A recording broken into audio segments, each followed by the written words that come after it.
What's up, everybody? Welcome back to another episode of the 10-7 MMA show. We are back on this awesome Monday, July 14th. By the way, did you know something? That today, July 14th, is Conor McGregor's birthday? I did not know that. Yeah, and what a birthday celebration he's having. I don't know. It's not on the topic list, but we might have to talk about the most recent shenanigans of McGregor. Here's the thing. I respect Conor, and when you're in that position of power, his wife respects it too. And he probably tells her, he's like, look, I'm one of the most popular athletes of all time. Like, there's just no way I can be monogamous to you. And she sticks around. I mean, I with all the debacles he's had with women through the years, like I'm gonna just touch on it for a second. It's like, go ahead. And Justin, can you come a little closer to the mic? Yep, right here. Gotcha.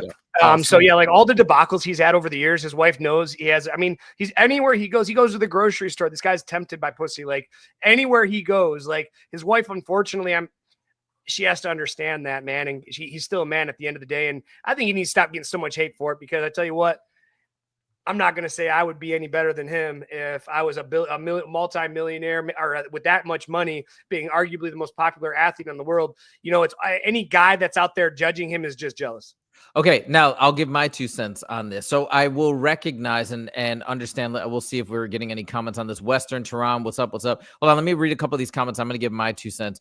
Tehran says, what's up, gentlemen? Western says, what's up, labs? Heavyweight is cooked. Sadly, Movsar. Oh, yeah, we're going to talk about I heard that Movsar Evloev that fight is off with Pico.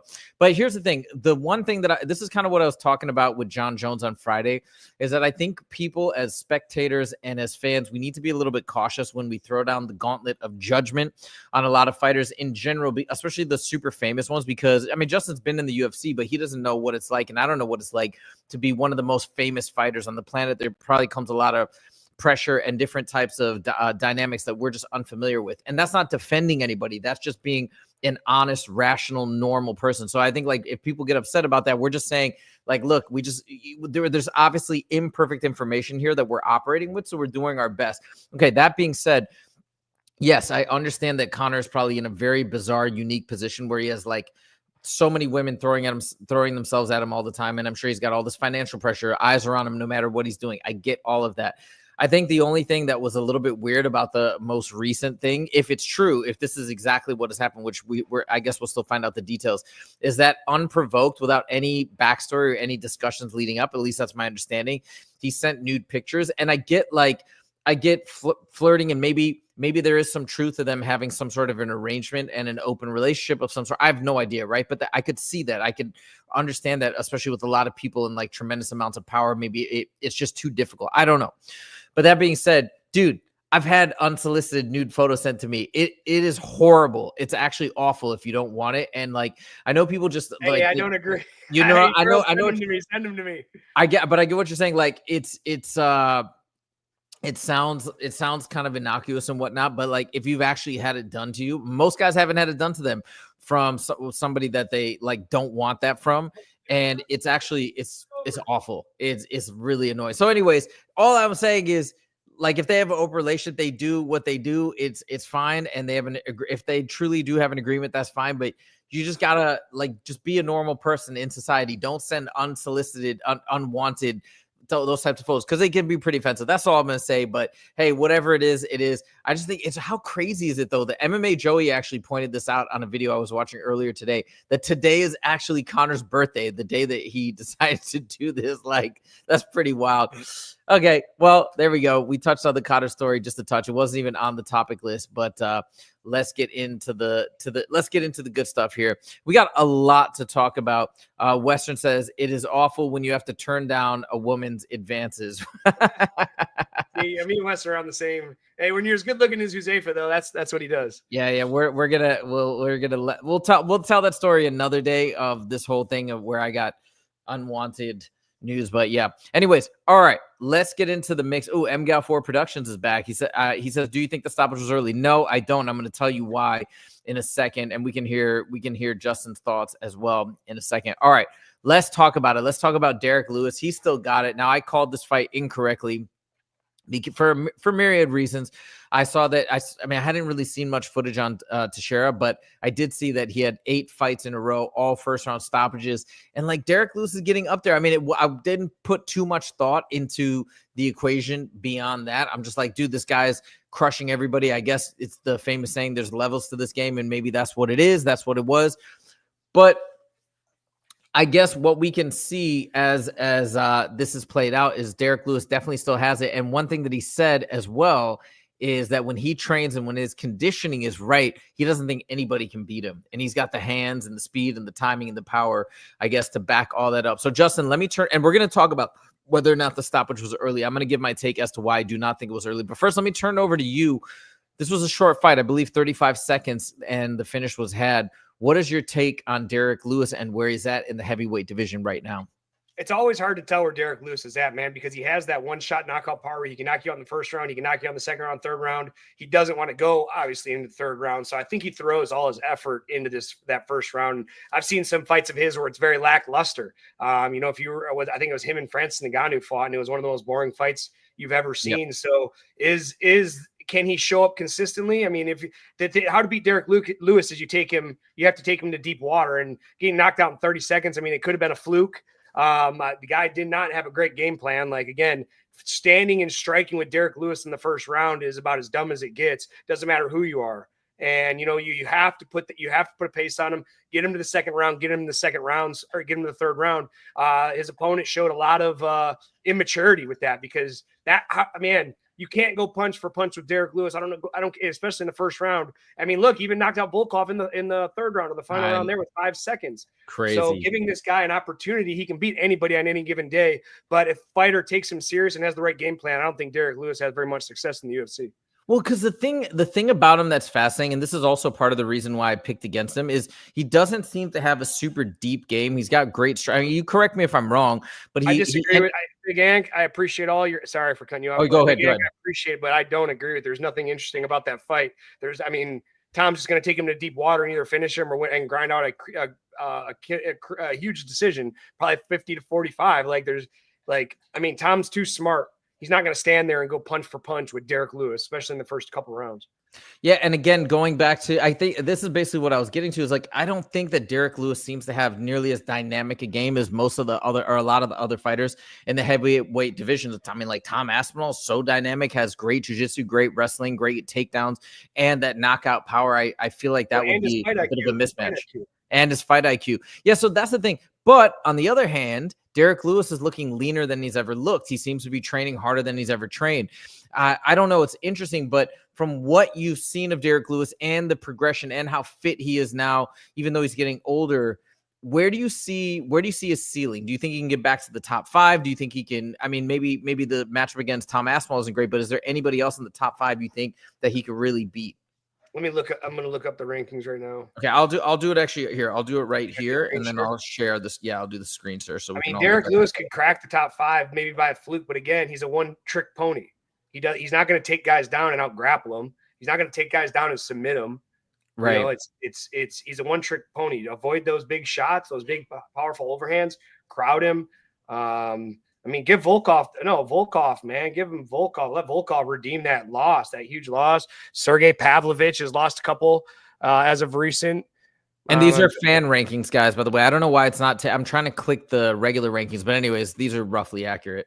Yeah, like Volkov. I think Volkov deserves the rematch. That'd be a great fight for him to get that win back. Let me see. Derrick Lewis is 9. It doesn't really do anything. Actually, no, I don't. I like the matchup for Derrick Lewis in the sense of it's a guy he's already beat, and then if he goes and beats Volkov twice, all right, now we have some credibility, but he's not going to. Volkov has gotten way too good since that fight. Sergey Pavlovich, he's lost a couple. Curtis Blades, I think, is a terrible matchup for him. I don't know Almeida very, very well. Waldo, I don't really know him either. Marcin is a guy that he's going to stand in exchange with him because he wants to show the world that he can strike with someone like Derrick Lewis. So there's a chance that Derrick could beat him. What about Cyril Gane? Cyril Gane's going to be a heavy favorite, and Cyril Gane's going to stand and strike with him, but he's going to keep him at range with his kicks. Yeah, I don't think he's going to go in the pocket. I think he's going to use a lot of teep kicks. Anytime Derrick loads up, he's going to be throwing the teep kick to keep his range there. Don't like the matchup. Like I said, Volkov is more than deserving, but Volkov really doesn't need it at this point. Sergey Pavlovich, I believe he's lost 2 or 3 in a row. He's lost a lot of that luster. He came in hot, everybody being afraid of him. And, nobody's really afraid of him. I think he's lost 2 in a row at least. Well, I'll say this, maybe who knows how much further or how much higher he can go, but he's an exciting fighter. He's really fun on the mic. I think everybody sticks around after the fights, especially for Derrick Lewis events, to see him at the pressers and to see his in-cage interviews. So it is cool that he won. I think it would have been also very cool to see Teixeira get a victory and see him move up the rankings, because he does seem like a fun prospect, but it is what it is. And that's all we got to say on that one. All right. So I see some comments. Let me highlight these before we move to our next topic. Wonderboy was robbed. That's who we're going to talk about next. And we're going to talk about the future of Wonderboy on the heels of this loss. Big Ank is back. I'm not sure what that means. The last Pirate showed out against Nate. Oh, yeah. Nate the Train over the weekend. Lewis versus Tom. Okay, this is the one that you disagreed with. Gone, LMIO, gone, slept, Lewis. Oh, wait, did they fight? What? Did I miss that? Gone, slept, Lewis? Oh, they fought back in 2021. I'm an idiot. Sorry about that. They fought in how did I not know that? They fought in 2021, and it was a TKO in the 3rd round. Oh, okay. Well, there you go. Exactly probably what Justin predicted is what happened. My bad. Thanks, Big Onk, for the correction. Tehran says, I believe, yep, they already, yep, you're right. Sorry, guys. Okay. And Tehran says, what's up, Big Onk? Okay. Let's talk about Wonderboy now, because I believe he lost a split decision. It was a close fight. I mean, he still got it. I think he mentioned after the fight that his shin was like completely wrecked. So I don't know when he'll be able to get back in there. But here, let's go to his Wikipedia page. And Justin, I know from your perspective, I'd love to hear your thoughts at this point. We'll take a look at his record, and I want to know what you think is next. But he is 42, coming up on 43 next February in 2026, but still in the midst of being 42. I just missed his total. I'm gonna go to his record down here. Hold on, give me a second. My mouse is dead, and I'm having to use a stylus, which is why this is going so slowly. Hold on, give me 2 seconds. Okay, here's his record. So he is 17-9. Oof, man, that's rough.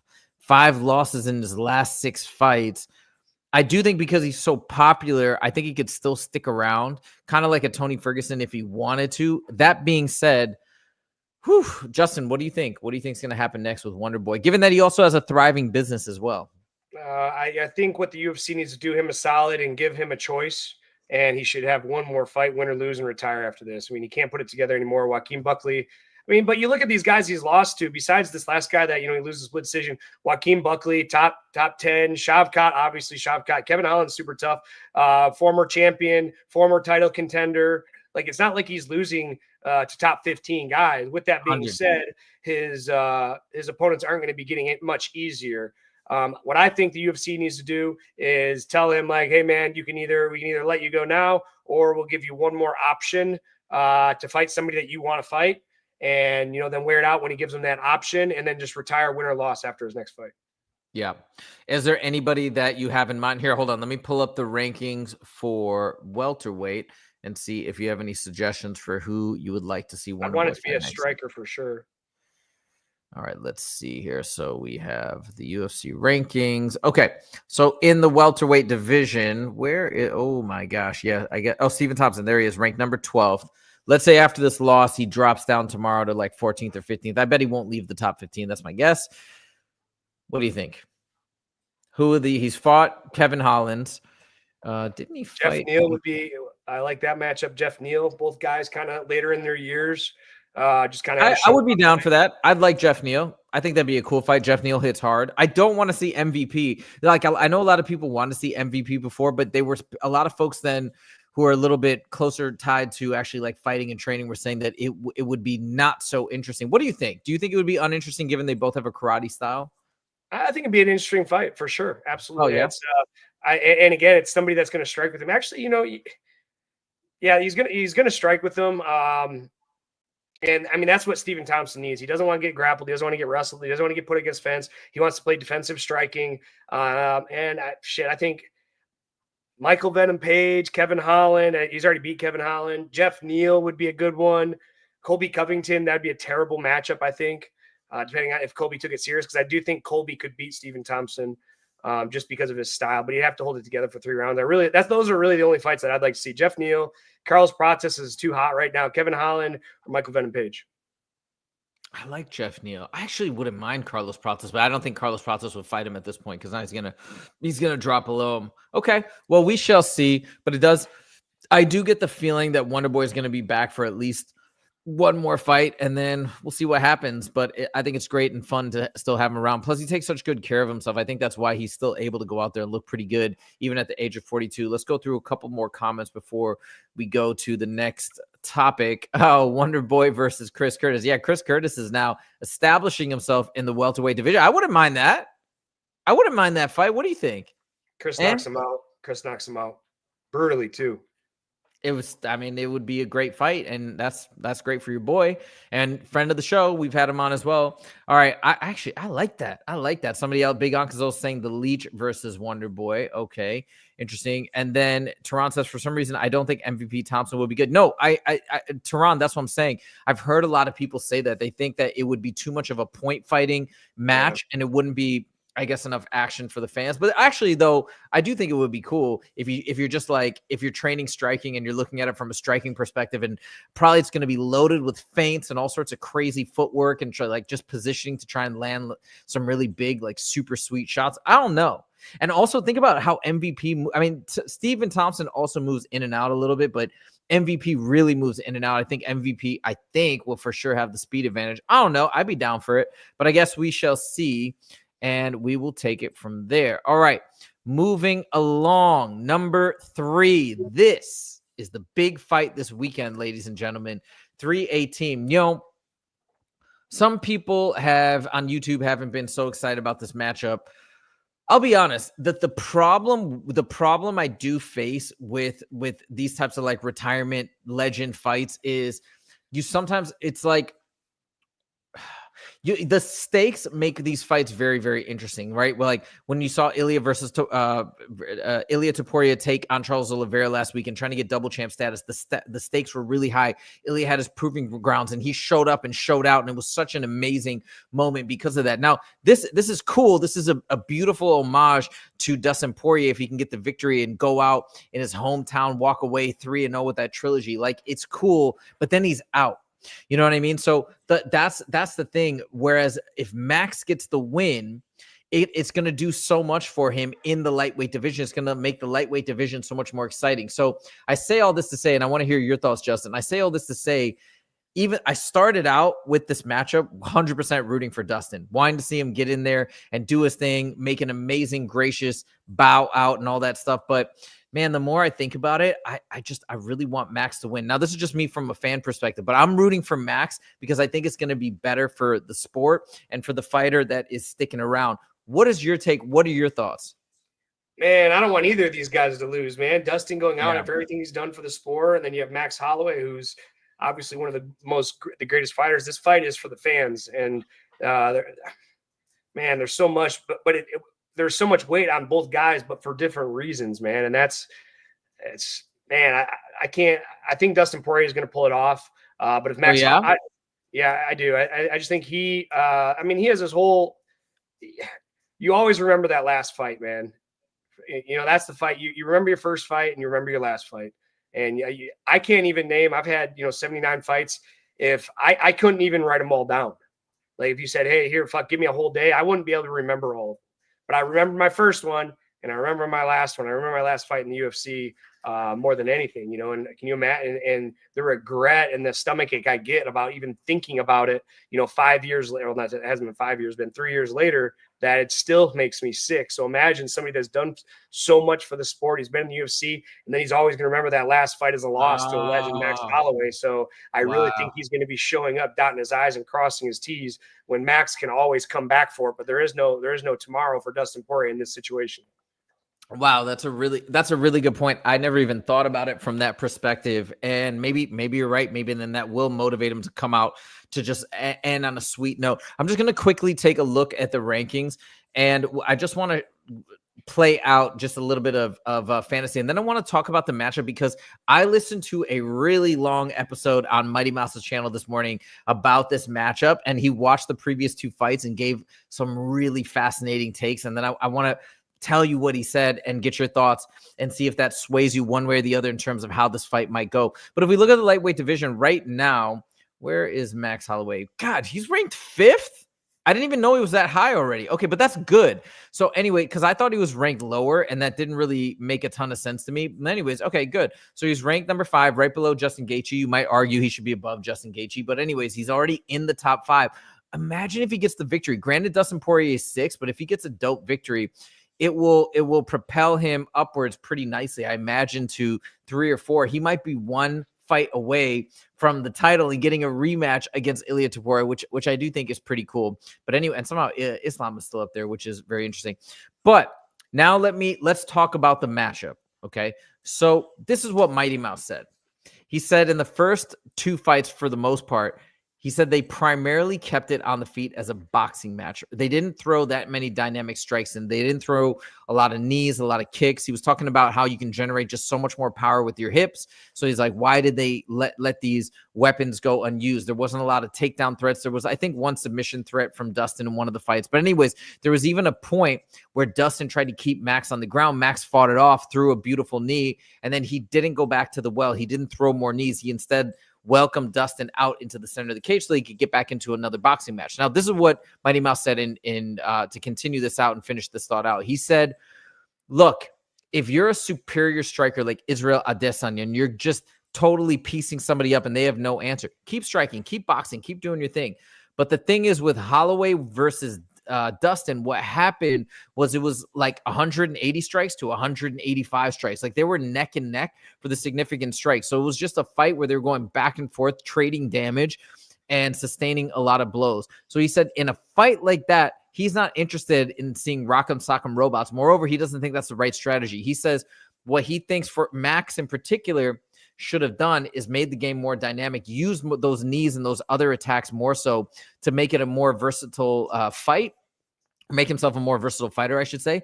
And he thinks that he could have gotten one of those fights as a victory if he would have done so. Now, that being said, also taking into consideration the dynamic fighting style that Max showed against Justin Gaethje with the spinning back kicks and the other kind of unique attacks, if these fighters both are going to try to come at this with a different game plan, try to be more dynamic, try to use a myriad of techniques, who do you think this fight favors in that case? Who's the more dynamic fighter? I mean, when you talk... Or am I getting this wrong? No, I don't think you're getting it wrong. I just think that they both want this to be a fan favorite fight, especially Dustin Poirier. So I think he's going to keep this fight on the feet. Max Holloway, Max Holloway is always going to keep it on the feet. Yeah, if they can throw more kicks and maybe more knees, I want a pure boxing match. I want these guys to come out. I want them to box for 5 rounds, man. That's what I want to see. That's what all Dustin Poirier fans want to see. They don't want to see him slow the pace down and put Max against the fence or wrestle. Like, how fucking boring. And again, talking about that last fight, how's he going to want to be remembered for that fight? He's going to remember the guy that came out and tried to take Max Holloway down, or is he going to be the guy that came out there and tried to take his head off? And, if he wants to keep it a boxing match, I think Max will keep it a boxing match as well, to be honest, because Max Holloway is an ego. He's known for being the best boxer in MMA. Like, I don't know, man. I just, as a fan, as much as I love both of these guys, to ensure victory, obviously they do have to change the game plan up. But man, I want to see these guys go down slugging. I want to see these guys hurt. That's what I want to remember Dustin Poirier for. So as much as it would help the outcome of the fight, depending on which fighter wants to use the better game plan, I hope they don't take that approach. That's fair. By the way, I think we have somebody new in the mix. Shriveled Sack, what a name. He says, tell Baldhead, I guess he could be either of us at this point. I just shaved my head. Tell Baldhead to speak up. Okay, I think he just spoke up, but maybe you said that before he started talking. Maybe I was talking too much. I apologize if I was. Tehran says, I don't think Holloway has much to worry about going into this fight. Dustin isn't a one-shot KO artist like Poirier. I mean, yeah, that's true. By the way, when you say Max Holloway is the best boxer, I believe that is self-proclaimed. I think a lot of people would say, I don't know, you guys, Tehran, you probably have a good stance on this. I think a lot of people would say that Dustin has better boxing. In fact, Dustin might have, let's put aside Ilia Topuria for now because of what he's been able to do. But a lot of people would say Dustin is the best boxer in the UFC. Let me know what you think, Justin, on that. Tomatoes, man. Okay. I don't care who they. I think they're both awesome, man. And it goes on. Max Holloway, more of a volume puncher. Dustin Poirier, I think, has a little bit more power. I'm not saying Dustin Poirier can't put punches together. Of course he can. But I think from a volume standpoint, I think Max Holloway's better. But I mean, if people want to make the argument that Dustin Poirier is better, Ilia Poirier is better than him, I'm fine with any of those guys. It's just like Michael Jordan or LeBron James, who's the best ever. You know, you got 50% saying Michael Jordan, you got 50% saying LeBron James. I think they're both great, and I think all three of those guys are deserved to be called the best, whether it's self-proclaimed or not. You know, when I first started learning striking, and I was trying to watch other fighters train and look at how their bodies moved and their feet moved and their weight displaced and whatnot when throwing punches, I used to watch a lot of Dustin's bag work, and I used to be in awe of just like how rhythmic and how in tune he was when he was striking and doing his boxing. They're both, I think, tremendous strikers and tremendous boxers. We shall see how this goes down. Tehran says, one last comment on this fight. This will be a totally different fight this time around. We will not see the same Holloway from the second fight. We shall see how this goes down, but it's going to be a fun fight. He's recovering from a knockout. He's recovering from a knockout loss. How long ago was that again? I don't know, man, but that could come back and hurt his confidence too. And maybe I don't know. It just, I mean, you never know how fighters are going to respond on that. I mean, I think there's a better than good chance he's going to respond well, but what if he doesn't?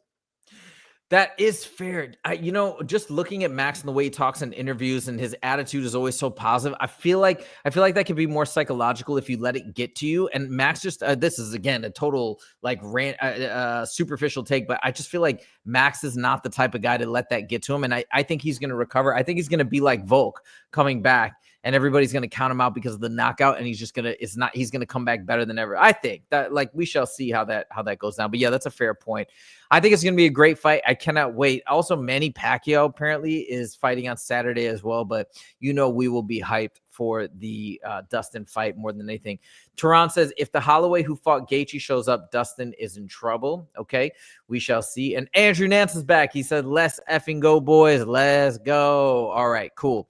Now, moving on to a fighter that I think we need to give a lot more credit to in general. We talked about this, I think, a couple shows ago. Kevin Holland is back. What a legend, against Daniel Rodriguez. But the Kevin Holland story is just so interesting. I want to bring this up one more time. And I know I showed his record last time. I even went on an MMA Guru stream not too long ago, and I showed all this to MMA Guru, and I'm like, we gotta really give Kevin Holland way more respect than he gets. He gets clowned, I think, unfairly for a lot of, I guess, I don't know, whatever, for his losses or different things like that. Look at this strength of schedule. Hold on. I'm going down to his UFC record. This is insane. He's fighting like 4 times a year. Dude, it's 3 to 4 times and sometimes 5 times. Okay, look.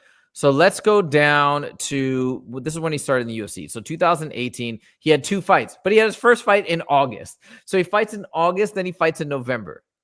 Oh, I mean, that's pretty sick, right? As a UFC fighter, you can attest that like August and November is crazy.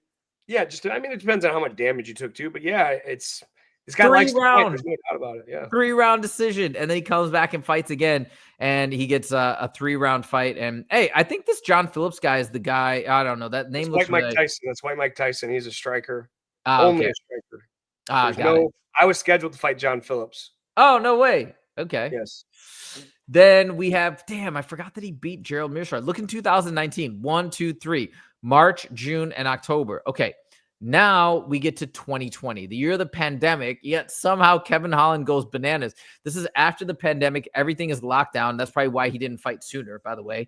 And then he fights in May, August. Wait, this is nuts. August and then September.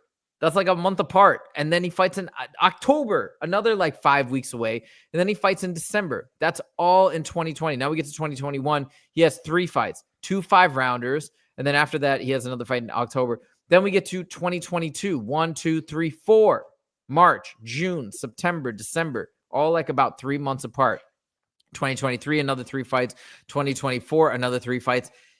It's July of 2025, and he already has 3 fights. He fought in June. Now he's fighting in July. What the heck?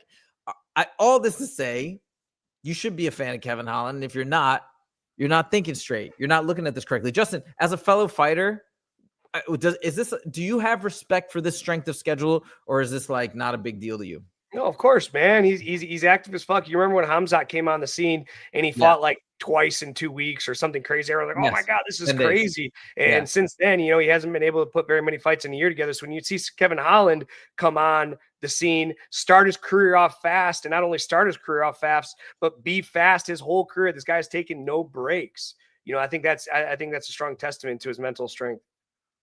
You know, if let's say you're sitting around with the fighters at Extreme Couture, other fighters, other coaches, do you look at Kevin Holland and in awe? Or are you like blown away? Or do you guys instead be like, but maybe some of those fights he shouldn't have taken? Like, what's the sentiment from fighters and coaches about Kevin Holland as a fighter?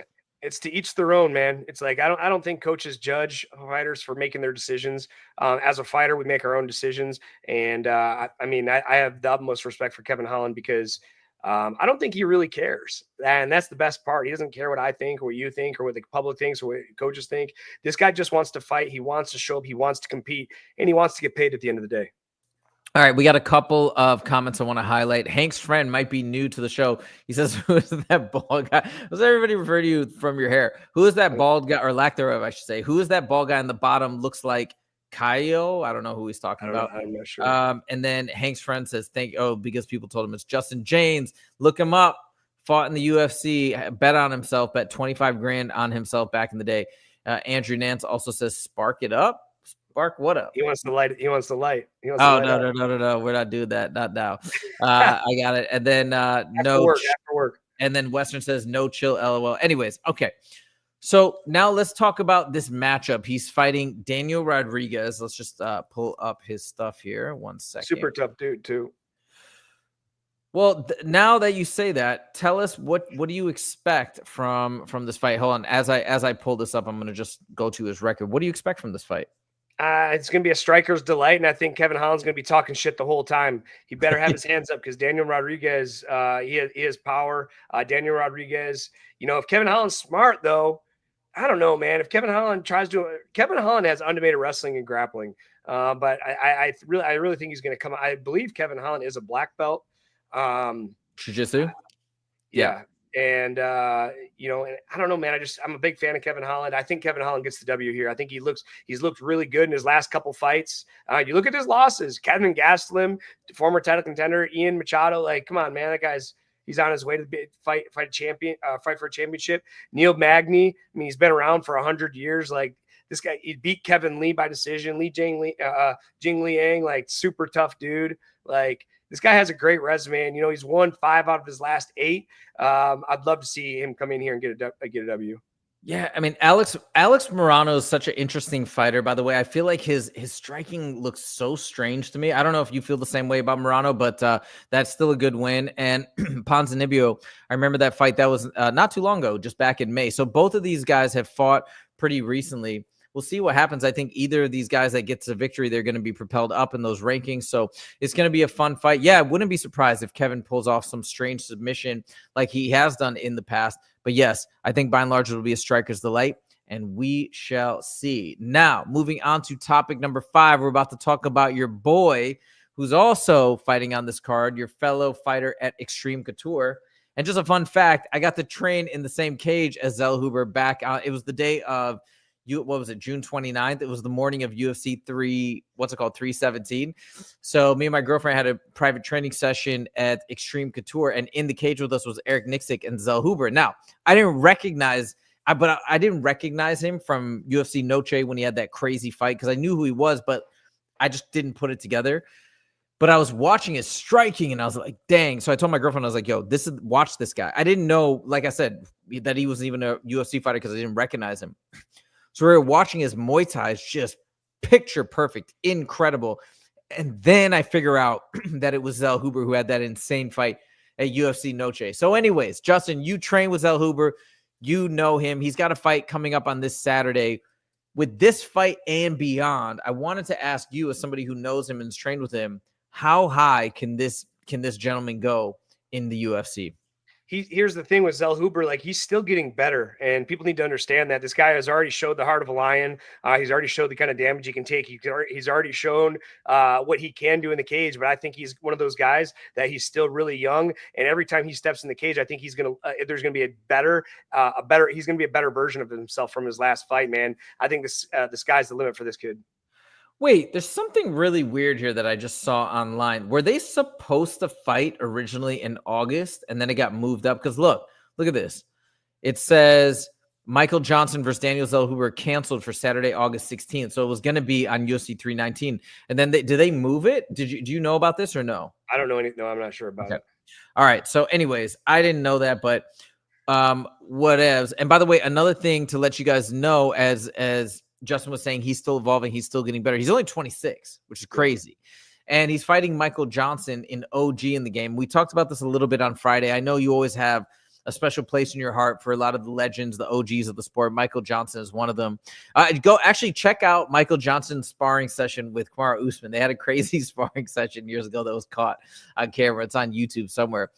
But I know you like Michael Johnson and you want to see him do well. But let's just go down the narrative that Zellhuber, 26, he's a killer. He's getting better.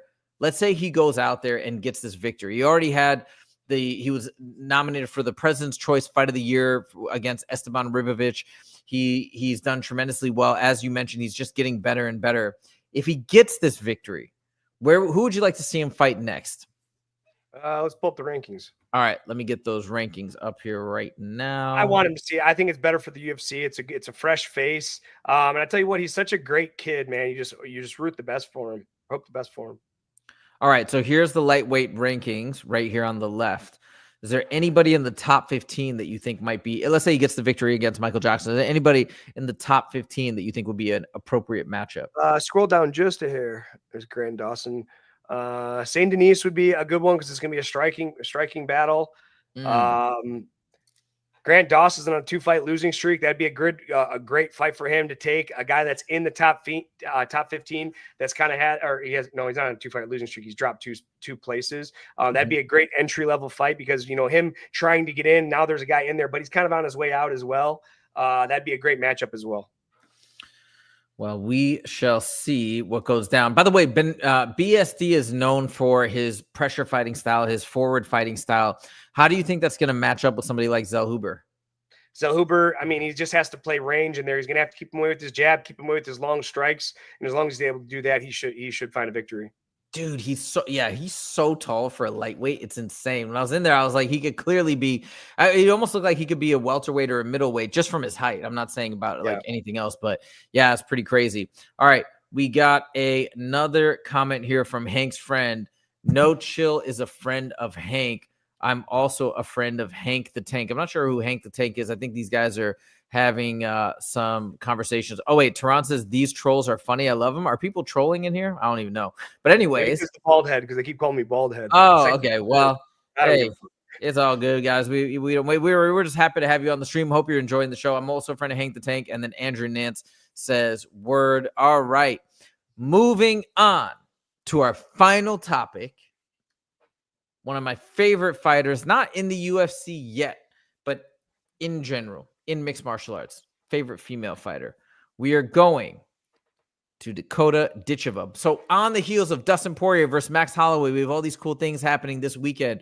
If you're a boxing fan, I guess we're sort of not really boxing fans, but Manny Pacquiao will be fighting. I'm going to watch that fight though, because my girlfriend boxes and she's into boxing. So we're going to watch that. But we got Dakota Ditcheva just sliding under the radar, having a fight, not just anywhere, but in South Africa of all places. I wonder if DDP will be there.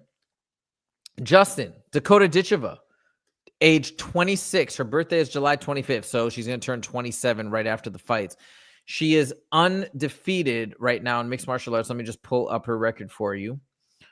And we're just going to have some fun conversations about what we think Dakota Ditcheva can do if and when she'll finally make it over to the UFC. So check out this record, guys. So again, 9-0, I think that's in the PFL, but yeah, she's 14-0 overall. And she's next fighting Sumiko Inaba. I don't know about who Sumiko Inaba is. Do you know? I know you're more familiar with the PFL way more familiar than I am.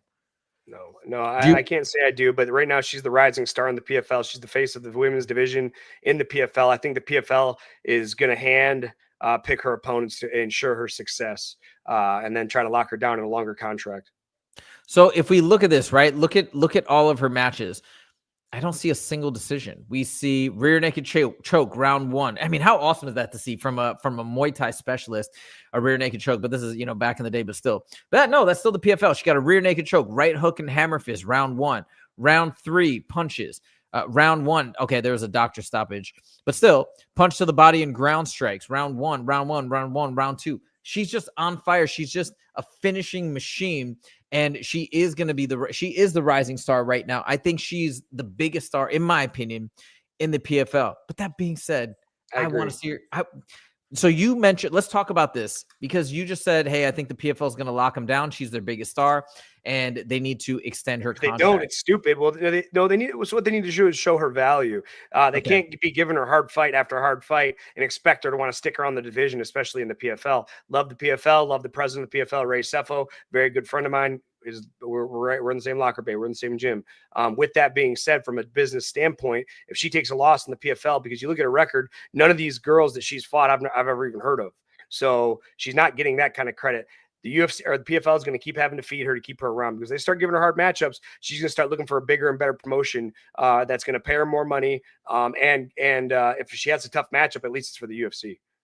Okay, so let's talk about that. Let's talk about the UFC, because me, as pretty much a diehard exclusive UFC fan for the most part, I want to see her in the UFC. I want to see her fight the best of the best. Let's say she goes out and gets this victory.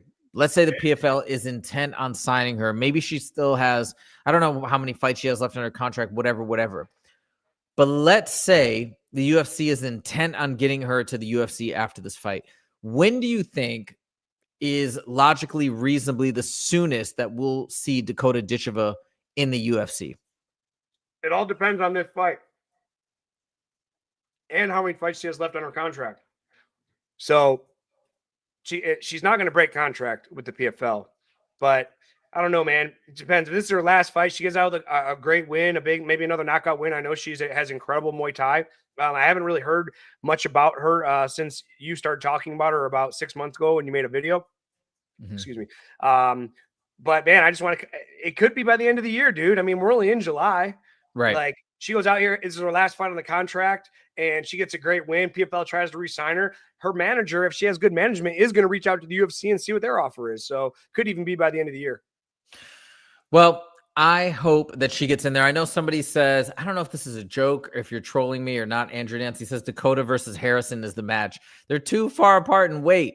But Harrison's dying to make 135, and I believe Dakota fights at 125, maybe one. I'm not even sure. Wait, hold on. Let me see if I can see the weight class. Is she flyweight? Doesn't say up here, but I mean, she's flyweight. She's a flyweight fighter. Then I gotta fight. That wouldn't make any sense, but I would like to see her fight against Shevchenko. I think that'd be a sweet fight. I think Dakota Ditcheva wins. I think Dakota Ditcheva rocks everybody, including what's that female fighter's name? The karate expert who just had like an incredible fight. Silva, I think is her last name. Natalie Silva or whatever. Yo, she's amazing. She's such good striking, but I still think Dakota Ditcheva gets her. Anyways, I hope she's in there sooner rather than later. We got some questions for you, Justin, as we wrap up. I can hear you. I'm just letting the dogs out. Okay.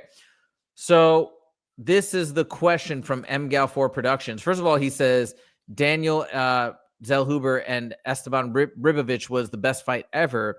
And they says, Justin, ask Zellhuber, how did he survive round 3 against Esteban? I know you've talked to me about this fight, how brutal it was for Zellhuber. So I don't know, maybe you already know the answer, but yeah, how did Zellhuber survive round 3?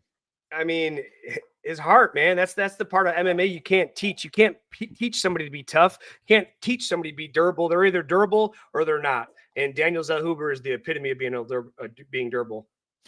And you also told me as well that this is for when you have crazy fights like that, intense fights like that, it's great for the crowd. Everybody's going crazy. It was fight of the year, all these amazing things on UFC Noche, wild. But he doesn't want to have, and I mean, understandably so. The idea is not to get into wars and brawls like that. Can you tell us a little bit more about that sentiment?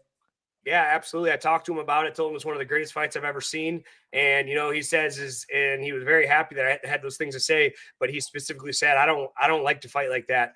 He's taking years off his career, and those kind of wars, you want to have those wars at the end of your career, when you're fighting for a championship, not this early on. And as a fan, I mean, it's incredible. We wish every fight could be like that, but as a fighter, he's absolutely right. You can't take that this early in his career. He's only 26. All right, we got a funny comment, maybe a trolling comment, I don't know, from 50 rubles. That photo's legend. It's an Indian dude. Come on, man. No, that's what's it called? That's oh no, that's rupees, not rubles. Oh yeah, rupees. Russia. Never mind. Oh wait, that looks like a picture of Habib with like a trade or something. So funny. He goes, bald guy. I guess he's saying you're the Timu version of Volkanovski, and the other guy, Shine Matt Brown. Shine. I don't get the shine. This guy's an idiot. Look at it. He has another man as a picture of his profile. Like, come on, man. Anybody that has that, unless you're not, like, I just don't get it. I don't get it either, to be fair. And then Andrew's got your back. He says, bald guy can fight too. That is true. I can fight a little bit. He can. He handles feet for sure. Yeah. Hey, there you go. All right. Well, that is it for our show today, this Monday. I do want to put out another reminder, guys. Our membership is open. We've been posting a lot of videos, training videos of Justin training at Extreme Couture and basically teaching drills. If you too want to learn how to defend yourself, Justin's trained me many times. I have a longtime coach in LA that's trained me for almost like 6 years now, which is crazy. But Justin is the best of the best. So if you ever get a chance to go to Extreme Couture, train with him. But if you want to start the process now, I would recommend signing up and also give us feedback. What other training videos do you want to see? Do you want to see slow down, like real detailed videos about how to throw a correct jab, how to throw a correct cross, like real basic beginner strikes that are super effective and useful? And one of the good things about learning at home initially, okay, if you're uncomfortable about going to a group class or even taking a private, you can just start getting familiar with it, see how it feels. When I began training, one of the things that I wanted to make sure of was before I got serious, before I started buying more equipment and whatnot, I just wanted to make sure I was going to enjoy it. I didn't want to buy all this stuff and get to the gym and start doing all these things before I knew that I was going to like training martial arts, that I was going to like training Muay Thai in particular. And then once I started to fall in love with it, I went for it. My path to getting comfortable was taking privates, because that was a space where I felt comfortable. But if you don't feel comfortable that way, this could be a great alternative. By the way, as we're talking, we just got a new membership sign up. Andrew Nance signed up as a new member. Shout out to Andrew. Thank you for supporting the channel. And Andrew, please check out the videos and let us know. You can either let us know during the live streams or in the comments, or in the comments of those videos that are posted. We read everything. So just let us know if there's other things that you think can be improved in the membership, or other videos that you want to see specifically from Justin, and we'll take it from there. But let's go. We got 2 members now. We're going, but like, that's beautiful. That's something to celebrate. I'm just laughing because I know other people would laugh at it, but to me, that's a big milestone. And I appreciate every little victory along the way and every new bit of growth we have as a channel and as a community. So thank you, Andrew. You've been supporting the channel for a long time. We really appreciate it. 50 rubles says Volk trying to rage. You spelled bait wrong. He said rage bite. Rubles, you're digging your hole deeper, dog. No, you're okay. You're okay. You're doing your thing. We welcome you. And Andrew Nance says, let's effing go. And he says, yes, sir, right there. Okay. Well, anyways, let's go. Thank you guys so much for joining. We got a growing community. We have a couple cool videos that launched over the weekend. If you do get a chance to check them out, I have one that's doing pretty good right now about the Ben Askren and Jorge Masvidal kind of interactions back and forth. Oh, you made one of those? I made a Ben Askren today too. Oh, cool. Okay, we got to check that out. And I also made a video, it's barely getting any views, but I made a video about why I 100% believe, here's a hot take, Conor McGregor's coming back to the UFC. I bet anything on it. I bet John Jones is too. No, but the Conor, there's a specific reason. Okay. Let me tell it to you as we close out the show. You guys can tell me if you agree or disagree. Here's why I believe that Conor McGregor will 100% be returning. So MMA Joey has talked about this. There's a sunset clause in all the UFC fighters' contracts, right? And so when the sunset clause expires, like with Francis Ngannou, he was able to leave and fight elsewhere. Conor wants to fight in BKFC. But the thing that's changed with the sunset clauses since I think like 2022 or something like that, it's in the video. I can't remember the exact date. But what has changed is now the sunset clause, once you sign a new deal, it doesn't begin at the signing. It begins after your first fight on the contract. So let's say you have a 5-fight deal and you sign the contract, you fight one of those fights, and then you just chill for 5 years, you can leave after 5 years. But the thing is, Conor, I'm sure, signed a new deal when he fought Michael Chandler, because he always does 1 or 2 fight deals. If he didn't sign a new deal, a new fight contract, that would mean that he would have signed a 3-fight deal when he fought Dustin Poirier, which is, there's no way Conor would ever do those big deals. He usually signs 1 or 2 because of just how big of a star he is, and he has that negotiating power to do so.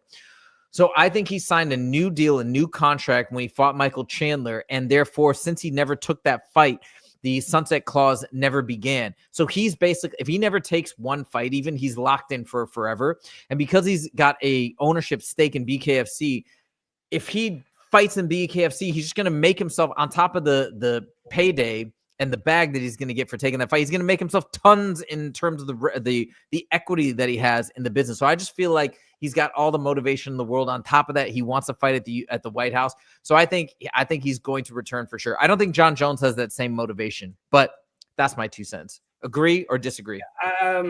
It's a great take. I can't say I disagree with you by any means. I guess we're just going to see how it all plays out.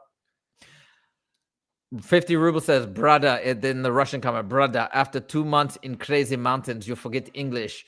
That's pretty funny. You know, Hamzat was training in the mountains not too long ago before the Robert Whittaker fight, but now he's in LA. He's down the street, dog. He's training at Jackson. I want to go by so badly and like just meet him. That'd be incredible. But nah, we got to let him do his thing. Stay safe, stay healthy, stay on that grind. We'll be talking more about that fight in upcoming shows. All right, guys. That is it for today. Western says, great show, boys. Thank you so much, everybody, for joining. We really appreciate it. We can't tell you how much we appreciate it. And we will see you guys in the next episode. Take it easy.